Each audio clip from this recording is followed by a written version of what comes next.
that body, party that ball. Shake that body, party that ball. Shake that body, party that body. Come and have a good time with G.O.D. I believe there's a God above. Woo! We're back in here again. Wood in the morning. I'm your host, J. Mike. And this is T-Ocean.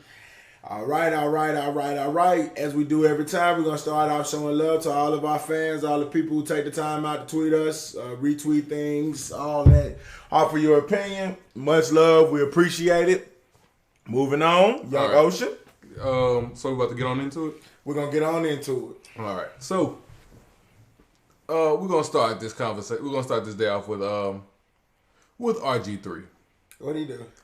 Now, all of us know RG3 is the black quarterback for the Washington Redskins. With the white girlfriend? Yeah, with the white girlfriend. He the next Tiger Woods, huh? I'm pretty sure he is. I hope now, not only does RG3 have the white girlfriend. Right. I thought he was married. He has braids. Yeah. He's married to his cornrows. Yeah. Yeah. And not only does this guy have cornrows, he decided to get extensions on his cornrows. What's wrong with that? Look, I'm going to say this, all right? It's either dread it up or chop it off. Man, let that man live. Dread it up or chop it off. No. He already ugly. Look, them prison braids got to go. Okay? Them Meek Mill braids, you got to drop them hoes. He smiled too much. RG3 ain't never been inside nobody's penitentiary. He ain't been inside nobody. Yeah, and hence he should chop them braids off. Come on, man. So you feel the same way for ASAP? Yes. Chop him off? Chop him off. Come on, man. He got to chop them old dogs off. Let him live, man. Let the braids live, man. He can live, but the braids got to die. Now. Tonight. I ain't gonna lie, man. I have seen in my experiences in life, bro, the craziest niggas I've met were niggas with cornrows in their head. Right, because them niggas don't give a shit about life. I feel like Samson had to have been black. I'm pretty sure I think Samson had dreads. I think he was black though. I'm saying I feel like that's the thing for black men, that hair makes you go crazy. I gotta agree. I bet you if Chief Keef got a fade, he'll never go back to prison. You know what? I bet you if Chief Keef got a fade, he'd probably start talking right. How he talk now? Oh, blah. Very nice. I mean, I'm pretty sure he'd be like, how you all doing today? Pardon me, madam. You might me, get a sir. spot of tea. on some Dave Chappelle, Lil Jon skit shit. Yeah, also, he gotta have a British accent. Come on, man. But as long as he playing good, well on the field. He ain't playing well on the field, though. Yeah. Cut them. Cut him. Thank you. When he was in Baylor, nobody ever mentioned that he needed little braids. Right. Didn't nobody say anything about his little braids. He was in the Heisman race. He didn't even get his braids redone for the draft, for the Heisman race, for nothing. He don't give a damn. He ain't got his braids redone since high school. Oh my God. So for all you women out there who thought you were the trendsetter, let me tell you, RG3 went natural first. He did it first. He did it all the way first. All right, now, man, I'm going to tell you, since you got your chance to start it off how you want to start, let me go to what I feel like is going to enlighten the people. Oh, so my topic's on enlighten people. I'm not saying that, but RG3's braids isn't exactly what's going to bring our people back to Providence, right? All right, give it to me straight. All right. Now, of course, like always, when I'm preparing to do the show, for people who don't know, when I prepare to do the show, or when we prepare to do the show, we look up things. You know, we get on the internet, we look up topics and stuff that we think we can bring to the show. Right, One thing I found was, and it caught my eye because the title of it was along the lines of 10 companies paying Americans the least. Right. Now, within this article, I'll spare everybody the very deep details. I give you some very home hitting bold points. Okay, the first thing I would like to let it be known is that they named 10, right?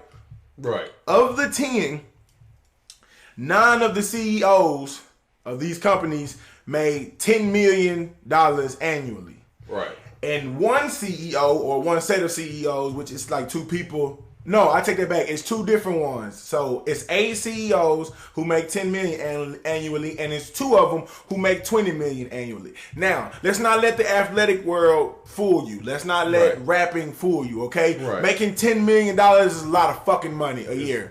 Making $20 million, especially if you're talking about running a business. That's a lot of money to have. Right. Every, you know what I'm saying? That's every year. It's not like when in basketball, you know, you got one bomb contract, but that could be it. Same thing with rapping. But in this situation, it's every year. Okay. Now, I didn't see one of these corporations paying their workers over $10 an hour.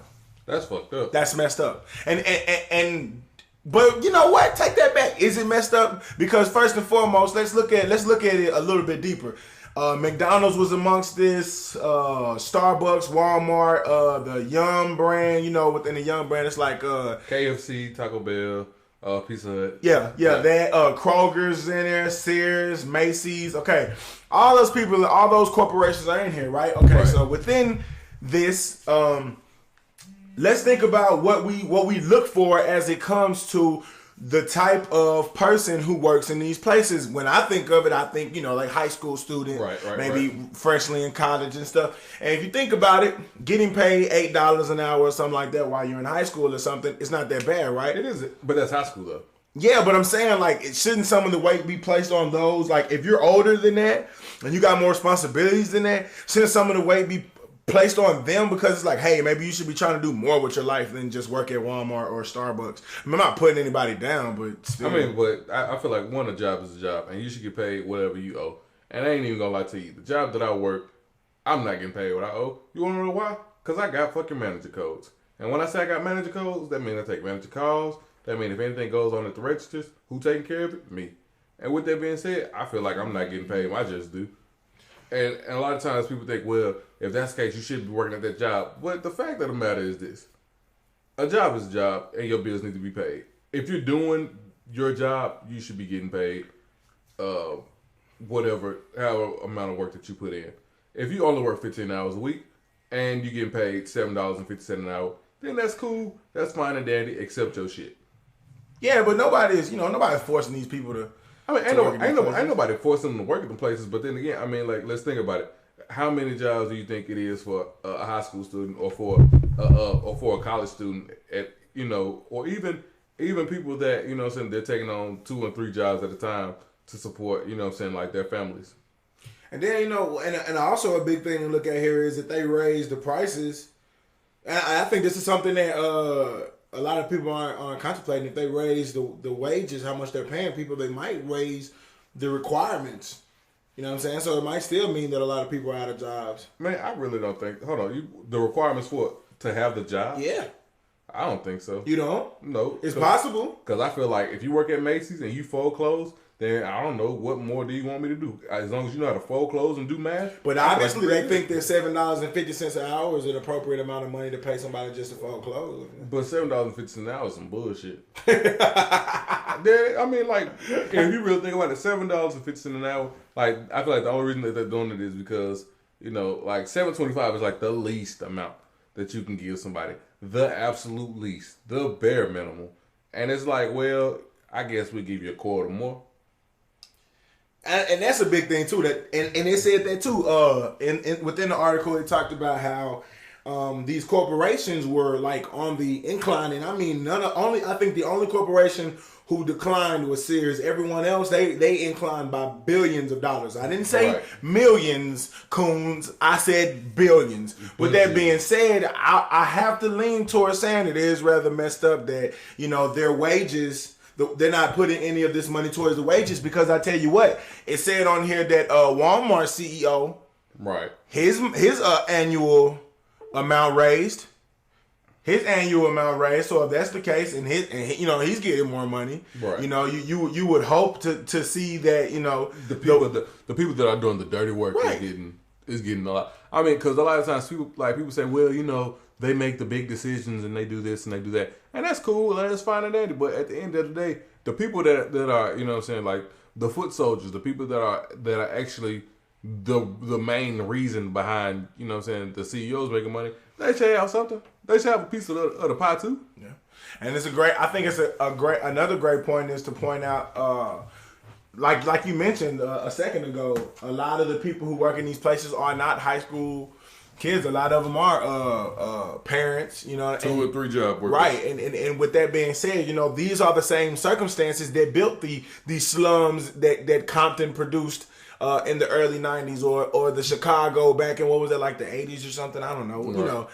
I'm not the most cultured in the 2000s. Right. You know what I'm saying? They built the Memphises and all these slum areas that we're known for seeing. You know what I'm saying? It's building that. So I feel like a lot of blame can be pointed towards those executives and stuff. And then, with that being said, a lot of people are going to say what they would and wouldn't do if they were in that position. But maybe. But I mean, you never know. You never know. Because I mean, I can say a whole lot of shit. But then I mean, I'm gonna be real with you. When you dealing with thousands on top of thousands of fucking employees and stores, or restaurants or whatever. I mean, yeah, maybe maybe $10 million can go pretty damn quick. Maybe it can, but I feel like to give a young nigga a couple cents extra every 3 months, or every 6 months, I feel like that's the least you can do. And I think in this situation, there was only one corporation that actually had like affordable insurance that was providing like affordable health insurance to its employees, and that was I don't know the name of the corporation as a whole, but it's the one that produces like the Red Lobster and the Olive Garden. They were the only ones who like were providing like good insurance, like to their part-time people and stuff like that. But as a whole, man, it sucks to say that so many people believe that our economy is doing so poorly, but there's a lot of people in our economy who balling. Hell yeah. Balling on our ass. But yeah, when you balling, you on some broke nigga shit. Cause rich niggas don't ball. They don't. You ever seen a rich nigga in the club? Rich in the club, you just plain as finnuck. Unless they're a rapper. Nah, but even rappers aren't just paid like that. Think about basketball players. Basketball players going to a club in a fucking white tee and some leather sweatpants. Russell Westbrook. Yes, I don't know where the hell you found leather sweatpants at, because that shit's kind of cool actually when I really think about it. I mean, you probably be sweaty, but whatever. They're sweatpants, so I guess you're living out, man. You're living out the sweat part. The thing, hey, look, I feel as if you got a problem with the way these corporations are being ran, stop being an employee. How you gonna stop? I mean, what you mean? Look at us. Hey, people can say what they want to say about us. Broke, ugly, blah, blah, blah. But we own this. Yeah. We own this show. Ain't nobody running up behind us trying to do us in and tell us to change the make. We own this show. You want to know why? Why? Baby, because I'm a thug all day, every day. Face ass. Because I'm a thug, hoe ass. But yeah, own something, man. That's something that we can do as a people. Stop wanting to own these cars and all these things that don't really appreciate and value and own something. If you want to, no one tells us when to come record the show. We record the show when we felt like it. I walked in here wearing pajama pants and no socks today. You think you could do that somewhere where white people own shit? No. That's number one rule. No pajama pants and always wear socks. You want to know why? Because I don't want to smell your funky ass feet. How? Yeah. All right. So now we got to go on some new shit. I was listening to a radio show this past weekend, and this girl got on there. She was talking about how she went through a man's phone or whatever, and she trusts him. What? Yeah, girl went through a man's phone. She trusts him and everything, but he was talking to a friend that she didn't know, and about how she was getting. She called her too. She called her from his phone, and the girl told her she was like, yeah, you know what I'm saying, like, no, we just cool, you know what I'm saying, whatever, and all this other good shit. And then the radio personality was like, well, maybe you should tell him not to talk to her. Now, first of all, how you gonna trust somebody but go through their phone and call somebody that you see in their phone? That don't make no sense. Right, don't make sense at all. And second of all, I'm a grown ass man. First of all. Yeah, first and foremost. Just as well as you're a grown ass woman. If you trust me and you say, hey, you know what I'm saying, like, I don't know these people that you're talking to. Well, guess what? So sad for you. Because at the end of the day, I'm not about to tell you, oh well, hey, I just met some new people that I just became cool with. I need to introduce you to them before I can add them into my friend section. Right? What the fuck? Who are you? It goes back to the phrase: these hoes is acting up. These niggas letting them. These niggas letting them. Because if the first nigga who was presented with this option slapped the one, not slapped her. Okay. But slapped her metaphorically. Right. Slapped her with his words, slapped her with his spirit, with his, Put the pimp hand down. Right. Did some of that, then we wouldn't be going through this today, because instead of going back and telling a friend, hey, it worked, She would have went back and be like, bitch, don't give me no advice no more because your advice didn't work. Because this definitely, that concept came from a desperate bitch, a lonely bitch. It came from a lonely bitch. It had to. And with that, but like, you know, you can't, as an adult, you can't tell me what to do. You can ask me to do everything in the world, but regardless of the fact, I'm gonna do whatever I want to do. And I feel like if you trust this guy and he ain't never cheated on you and he always been honest and upfront, like she said he always have been, then there should be no demands being put on this nigga. First of all, the thing I don't understand is who came up with the concept behind going through phones. I don't, you know hoes crazy. What you want to go through my phone for? What's the point in that? Give me your social security number then. Right. If I get your social security number, then you can go through my phone. You give me your credit card number. No, and I don't suggest, I'm being sarcastic, I don't suggest you do this at all because I ruin your damn credit. Right. The same way that you're going to ruin my credibility if you go through my phone. Because the thing is, when women go through your phone, it don't matter what they find, they found something. Right. That's the thing about going looking for something. You know what I'm saying? Just like if you hear noise outside and you're nervous and you go out there to investigate, you're going to find something to freak out about because you went looking for something. The same thing is going to happen when you go through that phone. You're going to see in the phone a female-like name. Right. That may be Casey. No offense, but see a Casey. I have a white girl name. And you see a text in there saying, I love you. And then you want to snap on me. But when I tell you that's my cousin, you're not going to want to believe it. Why? Because your crazy ass went looking for something and in your mind, you found it. Right. Regardless of the fact, you're going to find whatever you're looking for. And people have taken that metaphor the wrong way. You know what I'm saying? Like people think, oh, well, yeah, it's because it's there. Nah, it ain't there. It's whatever your mind going to play tricks on you. Right. Like a motherfucker. Like I promise you can go through my phone all day and you could be like, oh, you was doing this, you was saying that. And I'd be like, no, I really wasn't. That ain't what I'm saying.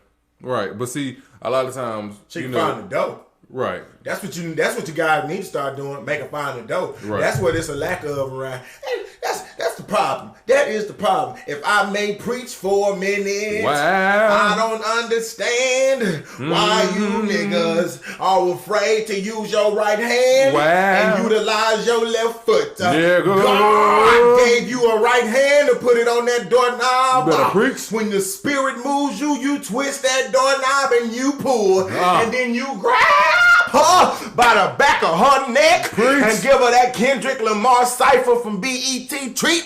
You put your foot in the back of her ass. You put your foot in the back of her ass.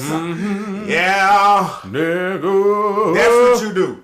That's what you do. Ain't nobody, all you guys talking all this crap about, yeah, man, I do this, I got hoes. Let me tell you something, brother. You might got this and you might got that, but where I'm from and where Ocean from, you's a bitch. Right. Because we know the truth. She runs over you. Right. Any woman that goes to your phone and she ain't getting kicked to the curb, she is running over you. Right. People, I feel like in these relationships, females feel like there is no such thing as privacy, in which it still is. There's a lot of things that I won't tell you. There's a lot of shit that I'm going to the grave with. Yep. And it's because, I mean, like, a privacy, like that, privacy is needed. The moment that privacy is not needed is the moment that shit is about to go fucking downhill. Yeah. Don't go through people's stuff. Why you want to go snooping for things? Right. When you go snooping for things, that's when you gonna find shit. If you can be cheating on me, don't tell me. Keep it to yourself. Keep that shit to your damn self. Don't bring no guilt over here. Don't ruin my day and make yourself feel better because you were feeling guilty. No. You did it. Keep that to yourself. Keep your guilt to yourself. If you give me an STD, you better hope you find out before I do. Everything is just fine in that situation. All these women want to think like men. Well, there you go. Right. Instead of going through people's phone and shit, go through my phone. And if you ever give me shit, crack your damn. I'm about to play Nuck If You Buck a couple times. If a woman went through my phone and felt like she found something, I'd lie just cause. Who is this? My brother's uncle, sister's cousin on the left side. Cool. Stop playing with me. Ain't nobody playing. Ain't nobody playing. I start speaking in different voices and stuff. Hell yeah. Ain't nobody playing. I ain't playing. It's funny though because I mean, especially now when you come to a different city or whatever, and it's like, oh well, who was this? And I'm like, dude, I known her longer than I known you. That's like my best friend from school, or like, oh, that's some girl that I knew that we used to play ball with at the gym. She was the only girl that used to be on the court playing with the guys. And yeah, I hit it. But what that got to do with you? I didn't hit it though. No, I said. Oh, you hit it. Yeah. But what that got to do with you? Tooted and booted. Listen, throw that thing in the circle. Whoa. What they got to do with you though? It ain't got nothing to do with you because I hit something. Anybody? I ain't asked you about the people you hit. That's your business. You know what? I think that's the last thing I want to hear. I don't want to. Don't give me no numbers. Don't let me know the who's and all this stuff. I'd rather not know. And tell me I'm the best no matter what. Thank you. Even if I was horrible. Yep. Tell me I'm the best no matter what, and I'ma smile through it. I was the best 2-second pump you ever had. Yep. Tell me. A man needs to hear it. You say stuff like that to your man more often, you might not have to worry about getting cheated on. Because that's probably what she tells him. Mm-hmm. You are the best. You're incredible. You're amazing. Oh, God, I love it. Maybe if you said some of that stuff more often, you wouldn't have a reason to be going through phones. Yep. Now, let's talk about the root of these female issues. What's that? Daddy issues? Daddy issues. Daddies. Now, I was watching something just like you. I was watching a radio show. Guy was interviewing this other guy, and the one being interviewed, he made a comment about Joe Jackson. And for everybody who don't know, kill yourself. No, seriously. If you don't know who Joe Jackson is, he was the father of the Jackson 5 or 12 or however many they ended up with in the end, the monkey or whatever number. And so he made a remark towards him saying that, people called him a bad father, because he was tough on them and he, whooped them and they didn't get a chance to do this and do that. He was like, hell, he put food on their back. He put clothes on their back, food on the table, and he turned all his kids into millionaires. How can you knock that? You know what I'm saying? And to me, that rose a very peculiar question. Is like, is that enough? You know what I'm saying? Is that enough in every culture of being a father? Is that enough? Is in only the black culture? Is that enough? Are there higher standards for a black father? Are there lower standards for a black father? You know what I'm saying? Honestly, I'm going to put it to you like this. That nigga did what he did. I'm going to tell you this. They saying, oh, I didn't have a childhood. Childhood is overrated. It really is. Millions of dollars versus childhood, that shit's overrated. You live the average adult American dream at the tender age of 8 or 12 or however the fuck old you were. And, by all means, I feel like shit, you had a dad there. A lot of people don't. You know what I'm saying? Like, it's a blessing, one, to have a dad. It's an even bigger blessing to have a dad that beat you in the stardom. If my dad could beat me in the stardom, I call that nigga right now. I hand him the belt. Yeah, switches, man. Extension cords, all that shit. But you ain't never feel like, well, I don't know if you experienced that, but I'm pretty sure that if a person had a father who, just pushed them in a physical sense, but there wasn't any type of emotional support there, you know what I'm saying? You're gonna have issues from that.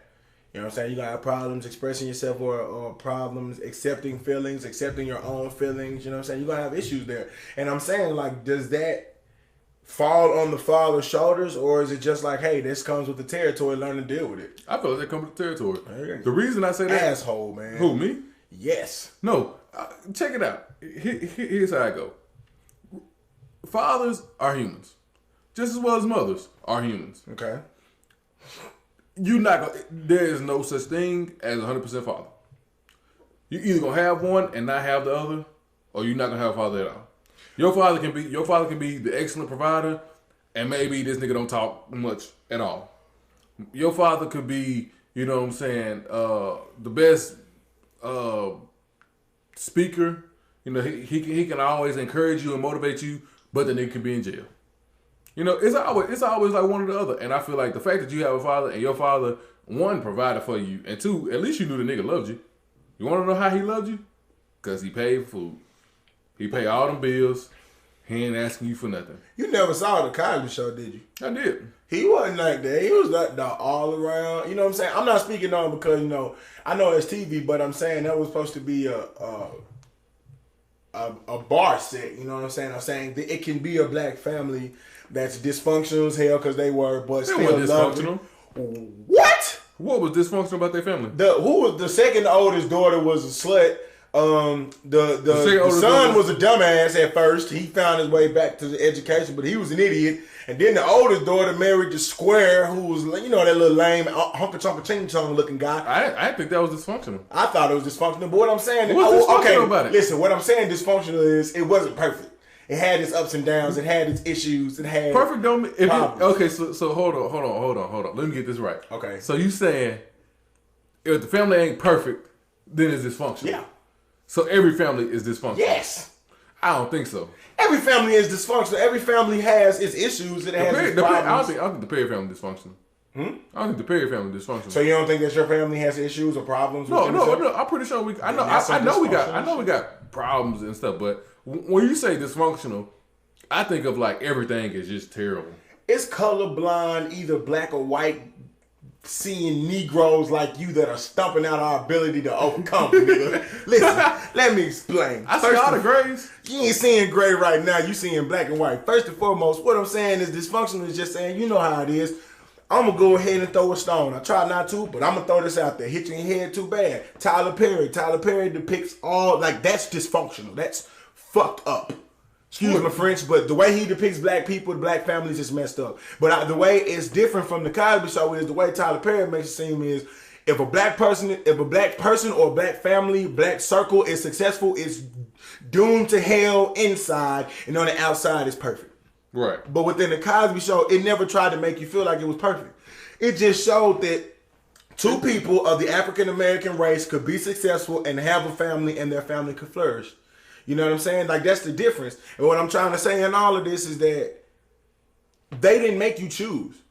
Who didn't make you choose? Like, fuck Tyler Perry. I'm talking about the Cosby Show image. They didn't make you choose. They didn't make you choose between, you know what I'm saying, either a parent who was there for you emotionally and broke as hell, or one who had money and took care of you but never talked to you. So what I'm saying is, if someone had a vision that could be sold for our race, someone had a vision that could be true. And so I'm saying right now, it should still be a vision. Like right now, it seems like what you just said is like common knowledge. Like it's commonly expected by everyone that... It is. But that's messed up. Hold on. Do you think any other race feels that way? Do you think any other race puts their fathers in that type of position where it's like you can't be the whole? You know what I'm saying? You can't have the whole. I mean, you can have a whole father. I'm saying, but what I'm saying is this. I'm saying is a father is human too. Just as well as I got problems, just as well as you got problems, fathers got problems too. Okay. Just as well as mamas got problems. Just as well as little daughters and sisters and brothers and sons and all of them. Okay, everybody got problems. Right. And let me just say this. On the case of the Cosbys did have a problem because they did not like talking to their daddy about shit because they already knew Heathcliff was gonna blow up on everything. Yeah, but he was still there for emotional support, though. Right. Okay. You said but. Okay. Which means you were right in a sense, but I was right. But I'm talking about, like, you know, in a lot of circumstances, there are fathers who are just not there for emotional support in our community. Right. And that's true. But I feel like we put so much emphasis on, like, quote unquote said black fathers, in which the case of the father is more than just a black thing. So do you think that there are different standards held up for black fathers, whether they're higher or lower than there are for other races? Yeah. Think that's messed up or no? I think it's messed up, but I feel like that's life. I think those are the circumstances that we as black men put ourselves in. I mean, that's black people in America in general. Because, I mean, yeah, obviously, you got to know more, so you got to know more, you got to do more, you got to work harder, all because of the color of your skin. If you don't agree with that, fuck you. That's the truth. I would, you know what? I bet you that the rates, like the percentage rate of any other race where a male and a female come together and make a baby and then separate. Right. It's in comparison to when, you know, a black woman and a black man come together and make a baby and separate. I bet you that the child support rating is a lot lower for any other race than it is for African Americans. And I'm not knocking any women because there are a lot of deadbeat guys out here. And there are a lot of guys who say that they're taking care of their children. Right. And they're really not. Mm-hmm. You know what I'm saying? So you can't, you know. But I also believe that through time, women's defense mechanisms are proning them to where they put guys in a position to where they don't really want to be around. I mean, true. I feel that way too, though. You can't dog a guy because he don't want to be with you, and then he gets to the point. I mean, once it gets to the point where he just doesn't come around anymore because he don't want to hear your mouth, now you're saying that he don't care about his child. No, he just got a point where he got tired of hearing your mouth. The baby a newborn, it's always crying. You grown as hell, you always crying. Right. Hallelujah. He said, Jesus, take the wheel. Right. It's either smack you and go to jail or take some time off. Take some time. And so, I mean, and the thing is, blame has to be placed on you as well, bitch.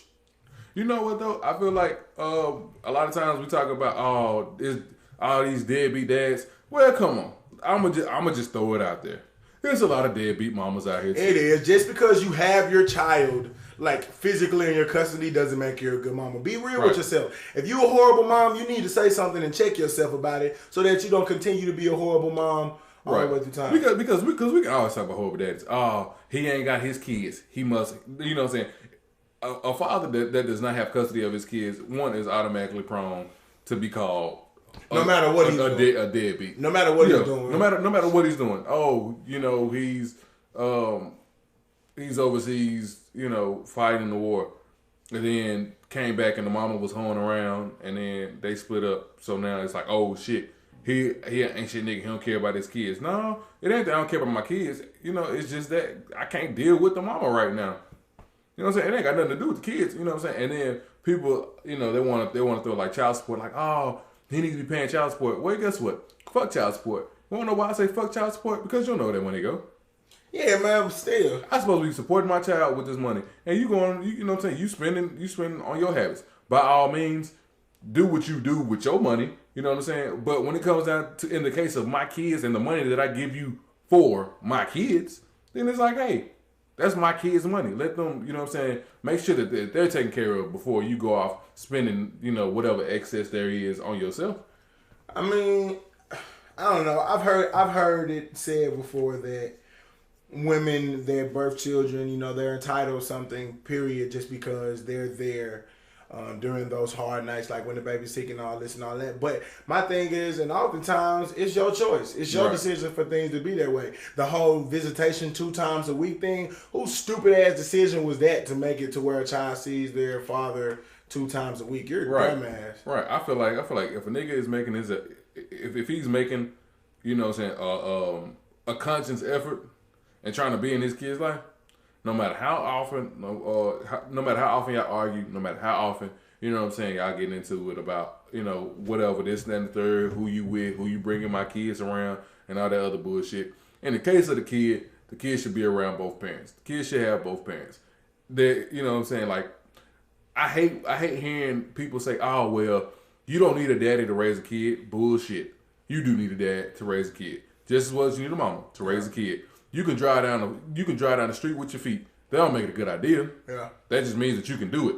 You know what I'm saying? It's crazy, man. You know, yeah, you can raise a kid in a single parent household. That don't make it the brightest idea in the world. And just because you have his baby, don't mean he gotta be with you to want to have his kid or want to see his kid. You know what I'm saying? Like, it's definitely like that, man. I definitely agree with when you said that the standards are different, and you know, for a black man, because it's like, why does everything have to matter as it comes to me being a father? Why does how I treat you and how I talk to you and how I deal with you all the time, not just in front of our child, but all the time, have to affect what kind of father I am? Right. I can love my child to death and not be able to stand your ass. I don't think I should have to hide the fact that I can't stand you because we have a baby. I think I should just tame it until the baby's gone away. Yep, I totally agree. Tell you that I think you're dumb and you ugly or whatever, you know? Say these type of things. Can you really say ugly? I mean, if y'all got a kid, I'm petty when it comes to talking about people. Okay. One time when I was in like the 9th or 10th grade, this guy started talking about my feet, and I found out that his mama had breast cancer and she got one of her titties removed. So I called his mama Uno chest. I'm petty when it comes to that type of stuff. I don't give a damn. You get me, I get you. So I'll call her ugly. Somebody got. I'll call her ugly. If I found out that her uncle died from colon cancer, I'll call him loose bloody booty or something. I don't care. I'll shoot one out. It doesn't matter. Okay? But my thing is, that don't make me a bad father. You know what I'm saying? That don't make me a bad dad because I talk about you like a dog. And that needs to be recognized across the board. Because think about what all these fathers are having to go through when you want to date. How you think a man feel, you know what I'm saying, knowing that you out slanking that coochie around with my child at home? I don't know. You know what I'm saying? I'm paying you this money for child support. I don't know. You could be taking this guy out on a date with this money and my baby at home starved. Yeah, true. So which one of us is the bum? Yeah, I mean, you know, it goes both ways. And until you know, the justice system realizes that shit goes both ways, we always gonna be having the same old discussion, and ain't nothing gonna be happening. I think that a lot of people, male and female, everybody, man, you know, we all talk about no glove, extra love. But one thing that we neglected to mention the first time is that everybody that's a part of the Wood in the Morning show believes in stepping up and being a parent. Yeah. So no, we don't put condoms on all the time. I don't. But the thing is, we definitely are ready to step up and accept responsibility for the consequences that come after that. So for everybody who hashtags no glove, extra love, and you know all of that, we appreciate the love and the movement. But you need, you know, we want to make sure that you fully understand how far that movement goes. You know, us as a show, Wood in the Morning, we don't promote, you know, children without both parents or children, you know, going without. We don't promote that. No. So if you out there having raw sex, you out there raw dogging the Kit Kat, if you out here busting down these gargoyles, then you need to know the consequences of your action. And if it happens, if you get a baby gargoyle coming through here, you need to take care of it. Hey, you can call them ugly, but you gotta take care of them. You know what I'm saying? And that's our main message for you guys in this show, man. And we want to end it a little different this time around. This time around, we want to end it by saying that yes, we accept the fact that, you know, we're silly and we act a fool all the time. That's fine and dandy. But away from that, we show a lot of love and compassion to those around us. So we want to end the show by saying special prayers in a moment of silence for those who died in Russia from an airplane crash. It was about 70 people who passed away. And being that we're Americans and we were alive and well during the time of 9/11, in that era when people in planes, it just wasn't safe. We know how it feels to either lose someone or be devastated by an airplane crash. So our prayers are with the family of those who lost someone, and our prayers are with that nation as a whole. Signing off, it's J Mike. And this is C Ocean. And as we say every time, hey, smile, ho. Smile, ho.